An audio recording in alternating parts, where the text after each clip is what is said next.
అందరికీ నమస్కారం. తెలుగు కథల సమాహారానికి మీ అందరికీ స్వాగతం. ఇప్పుడు మనం వినబోయే కథ అంటే సీరియల్ ఆలోచించు రెండవ భాగం. రచన మాలతీ చందూర్ గారు. విద్యావంతులు మాన్యులు అయినటువంటి శ్రీమతి లలితా నారాయణ మూర్తి గారు సహృదయంతో ఇచ్చిన ఈ 2 లక్షల విరాళం వల్ల ఈ లైబ్రరీ హాలు ల్యాబొరేటరీ నిర్మించడానికి సానుకూలపడింది. ఎన్నేళ్లుగానో మా స్కూల్ కమిటీ కంటున్న కలలు ఈనాడు మూర్తి సహృదయత వల్ల ఫలించాయి. ఇది మా స్కూలు చరిత్రలో ఒక సువర్ణ ఘట్టం. ఇది మరపురాని సుదినం. అదొక్కటే కాదు, ఈనాడు శ్రీ నారాయణమూర్తి గారి జన్మదినం కూడా. వారి జన్మదిన సందర్భాన వారి శ్రీమతి గారు ఇచ్చినటువంటి ఈ అపూర్వమైన విరాళాన్ని విద్యార్థి లోకం తరతరాలు శ్లాఘిస్తుంది. చెప్పుకుపోతున్నాడు ఉపన్యాసకుడు. చైర్మన్ తమ ఆదర్శ దాంపత్యాన్ని గురించి కవిత్వంతో అనర్గళంగా స్తుతిస్తున్నాడు. ఆదర్శ దాంపత్యం అంటే ఏమిటి? అసలు అటువంటి దంపతులు ఉన్నారా? పైకి చెప్పే ఈ ఆదర్శాలన్నీ భాషా ప్రయోగాలే తప్ప వాటిల్లో నిజమైన భావం ఉందా?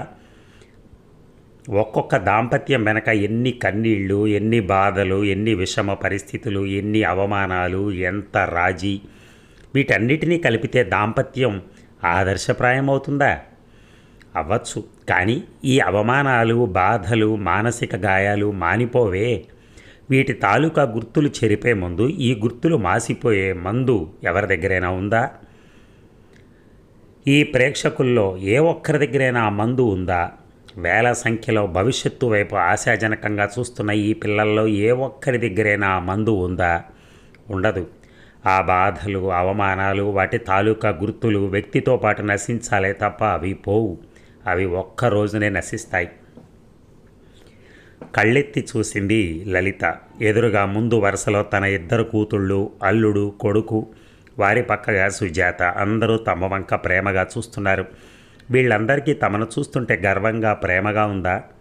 ప్రేమ అది ఏమిటి? ఆ ప్రేమకు అర్థం ఏమిటి? ప్రేమ అంటే బాధ, తీవ్రమైన కోపం, కసి, వెనువెంటనే జాలి, నిస్సహాయత. ఇవేనా ప్రేమంటే? ఒక్క క్షణం శాంతి లేకుండా కాల్చి కాల్చి చంపే ఈ మంట, దేహాన్ని హృదయాన్ని పీల్చి నుసి చేసే ఈ అగ్ని, ఇది ప్రేమ. ఇటువంటిది ప్రేమ అయితే అది ఎవరికీ వద్దు. వేదిక దిగి పారిపోవాలనిపిస్తోంది. ఎవరికి కనపడని చోటికి వెళ్ళి దాక్కోవాలనిపిస్తోంది. తన జీవితంలో ఎన్ని రోజులు హాయిగా ప్రశాంతంగా గడిచాయి? ఎన్ని రోజులు? అవును, ఎన్ని రోజులు? 5 ఏళ్ల పాటు తాను నిజంగా సుఖంగా హాయిగా ఉంది. పెళ్ళైన మొదటి 5 సంవత్సరాలే. ఆ తర్వాత సమస్యలు బాధలు లేకుండా గడిపింది కూడా 5 సంవత్సరాలే. ఆ రోజుల్లో తామెంత హాయిగా సంతోషంగా ఉండేవారు. ఆ రోజులు ఎక్కడికి పోయాయి? ఎక్కడ తప్పటడుగు వేశాం? ఎవరు వేశారా తప్పటడుగు? పెళ్ళయ్యాక 1 సంవత్సరం పాటు ఈ వైపు ఆ వైపు బంధువులు తమను ఇంచుమించు వెలివేసినట్టే చూశారు. మంగళసూత్రం వైపు అందరూ అనుమానాస్పదంగా చూసేవారు తన వంక. ఆ మంగళసూత్రం లేకపోవటం వల్ల తను లెక్క పెట్టేది కాదు. ఒక విధంగా తనకు గర్వంగా ఉండేది. తామేదో సాంఘిక విప్లవం తెచ్చినట్టుగా, ఈ సమాజాన్ని ఎదిరించి నిలిచినట్టుగా గర్వంగా ఉండేది. అతను తనతోటిదే లోకం అన్నట్టుగా ఉండేవాడు. ఇప్పుడు అలాగే ప్రవర్తిస్తాడు. కానీ అది నిజం కాదు, నటన అనిపిస్తూ ఉంటుంది. తనతోటిదే లోకం, తనకు మాత్రం తను తప్ప మరో ప్రపంచం లేదు అనుకునే వ్యధ. ఇలాంటి పనులు ఎందుకు చేయగలుగుతున్నారు? తనెందుకు అతని దులుపుకు తిరగలేకుండా ఉంది? పెళ్ళైన 1 ఏడాదిన్నరకు అతనికి ఉద్యోగం పోయింది అంటే కోపం వచ్చి ఏదో తగాదాల్లో రిజైన్ చేసి ఇంటికి వచ్చేశాడు. పొద్దున్న మామూలుగా ఆఫీస్కి వెళ్ళిన వ్యక్తి సాయంత్రం అయ్యేటప్పటికీ చేతులు ఊపుకుంటూ మనకింకా ఉద్యోగం లేదు అని వచ్చి చెప్పేసరికి తను కొయ్యబారిపోయింది.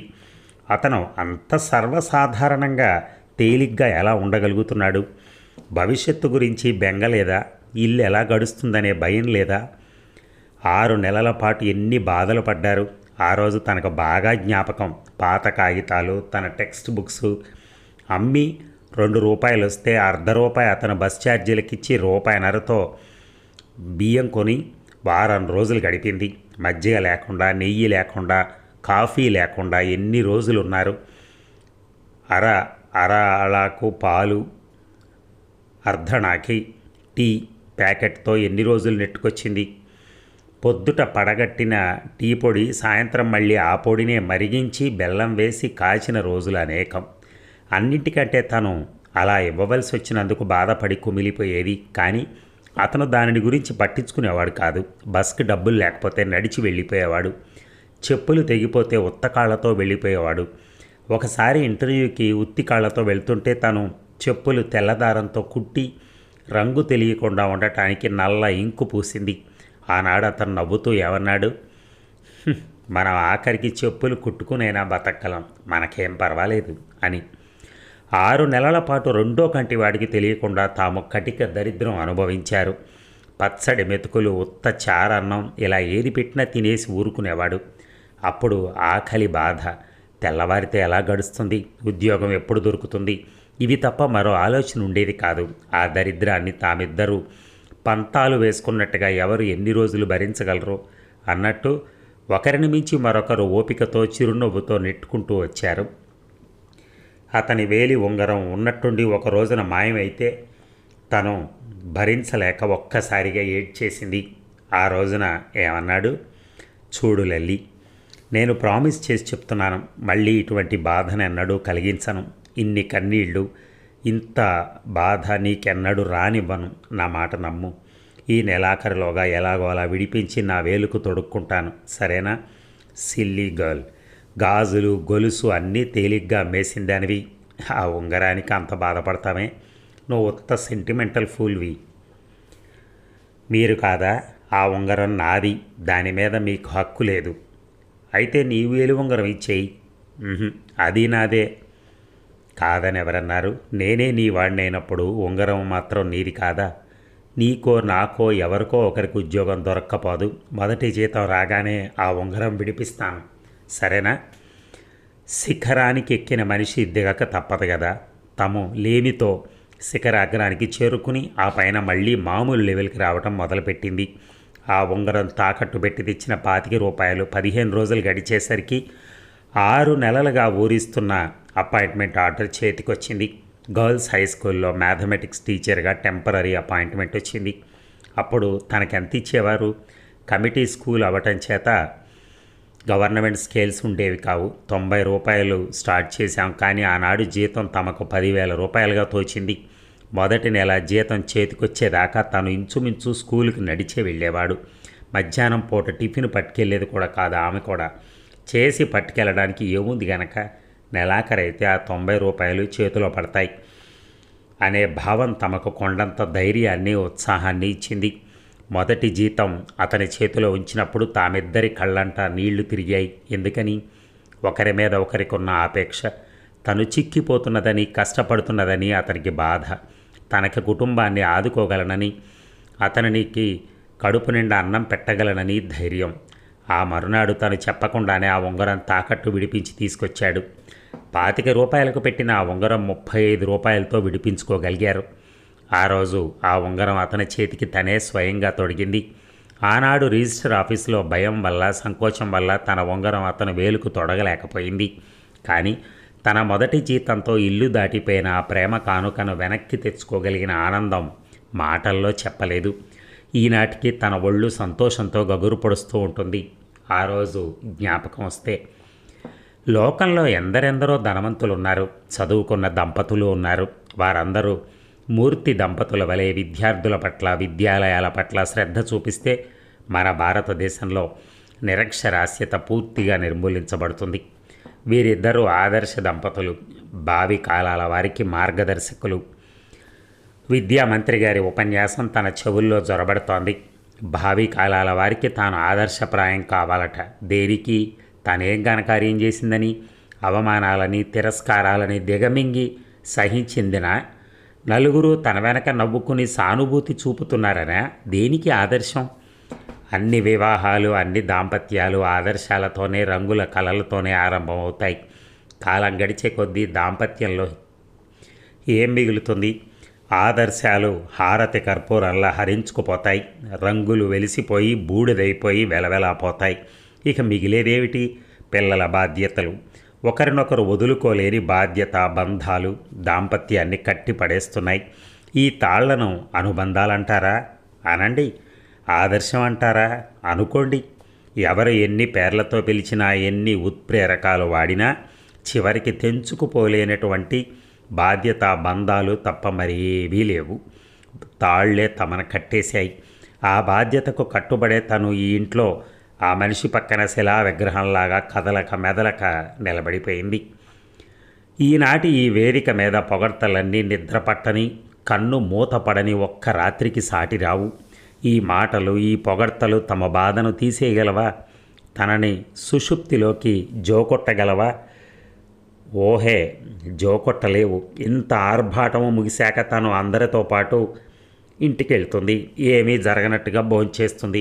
ఆ తర్వాత తన గదిలో ఎన్ని విధాల శరణుజొచ్చినా కరుణించని ఆ నిద్రాదేవికి దూరమై మళ్ళీ ఆలోచన స్రవంతిలో గడియారంతో చెలిమి చేస్తూ గడుపుతుంది. ఇంతే జీవితం. దీనికోసం ఎందుకీ నిరంతర తాపత్రయం? ఎందుకీ మనోవేదన? ఎన్నిసార్లు సరిపెట్టుకున్నా తను సమాధాన పడలేకుండా ఉంది. ఇక ఈ విద్యాలయంలో శ్రీమతి లలిత గారు మొదట్లో ఉపాధ్యాయునిగా ఉన్నారని సభికులకు తెలుపుట అప్రస్తుతం కాదనుకుంటా. ఎందుకు జ్ఞాపకం చేస్తున్నానంటే ఇవన్నీ మా విద్యాలయంలో ఉపాధ్యాయునిగా ఉన్నారన్న గర్వంతోనే కాక ఆమె వలె ఎందరు విద్యా సంస్థలు అవసరాలను గుర్తించి చేయుతనిస్తారు అని. తను ఈనాడు ఈ స్కూలుకు చేసిన సాయం ఎంత? ఆనాడు ఈ స్కూలు తమకు పట్టెడు మెతుకులు పెట్టింది. 5 ఏళ్ల పాటు తను ఆ స్కూల్లో పనిచేసింది. 5 ఏళ్లలో తమకు పెద్ద పిల్లవాడు రవి, పెద్ద పిల్ల శాంత కలిగారు. పిల్లలు కలిగినా తన ఉద్యోగం మానలేదు. ఎందుకని? అతను ఇంకా స్థిరపడలేదని. ఇక్కడ అక్కడ ఒక ఏడాది పాటు 2-3 చోట్ల ఉద్యోగాలు చేసి చివరికి ఒక స్నేహితునితో పార్ట్నర్గా చేరి టాయిలెట్ సోపుల ఏజెన్సీ తీసుకున్నాడు. 1 ఏడాదిన్నర పాటు దమ్మిడి ఇంటికొచ్చేది కాదు. చంటి పిల్లవాడితో ఆ వచ్చే 100 రూపాయలతో 1-2 ట్యూషన్లతో బండి లాక్కొస్తూ ఉండేది. ఆ రోజుల్లో బడి, ఇల్లు, పసిపిల్లవాడు, ట్యూషన్లు ఇన్ని పనులున్నా తన మనసుకు కష్టం కానీ బాధ కానీ తోచేది కాదు. ఎప్పుడూ సంతోషంగా, గర్వంగా, హాయిగా ఉండేది. తన మాట జవదాటని భర్త, తనను ప్రేమించి గౌరవించే భర్త, చేతి నిండా పని, రవి చిలిపి ఆటలు, వీటితో ఎంతో సుఖంగా ఉండేవి. ఆ గడిచిన రోజులు ఎంత హాయిగా ఉండేవి. ఒకవైపు డబ్బు ఇబ్బందిగా ఉన్నా, ఒక గదిలో కాపురం అయినా, నడిచి స్కూల్కి వెళ్ళినా ఎంతో తృప్తిగా ఉండేది. డబ్బుతో అన్ని సుఖాలు కొనవచ్చు అంటారు, కానీ అది నిజం కాదు. తాము డబ్బు లేనప్పుడే సుఖంగా హాయిగా ఉన్నారు. ఆ రోజుల్లో సాయంత్రం అయ్యేసరికి ఎప్పుడు స్కూలు మోస్తారా, ఎప్పుడు ఇంటికెళ్ళి పడదామా అని ఆత్రంగా ఉండేది. సాయంత్రం రవిని మధ్య పెట్టుకుని 3వ వ్యక్తితో సంబంధం లేకుండా తాము ఎన్నెన్ని రోజులు గడపలేదు. ఒక సినిమాకి వెళ్ళాలని కానీ, షికారుకి వెళ్ళాలని కానీ, ఎవరిళ్ళకైనా వెళ్దామని కానీ అనిపించేది కాదు.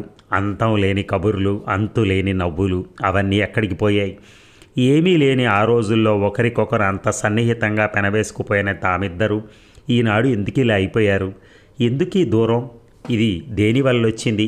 ఈ మార్పు తనలో కలిగిందా, అతనిలో కలిగిందా? అన్నీ ఉండి, ఇంత సంపద, ప్రతిష్ట, పిల్ల జల్ల అన్నీ ఉండి తామెందుకు ఇలా దూరం అయిపోతున్నారు? ఎందుకు ఇలా ఒకరికొకరు అపరిచితులు అవుతున్నారు? డబ్బు మనుషులను ఇలా చేస్తుందా? ఇది డబ్బు వలన కాదు. డబ్బు వలన మనిషికి కలిగే నిష, డబ్బు మనిషికి ఇచ్చేటటువంటి స్వేచ్ఛ, స్వాతంత్రాలు.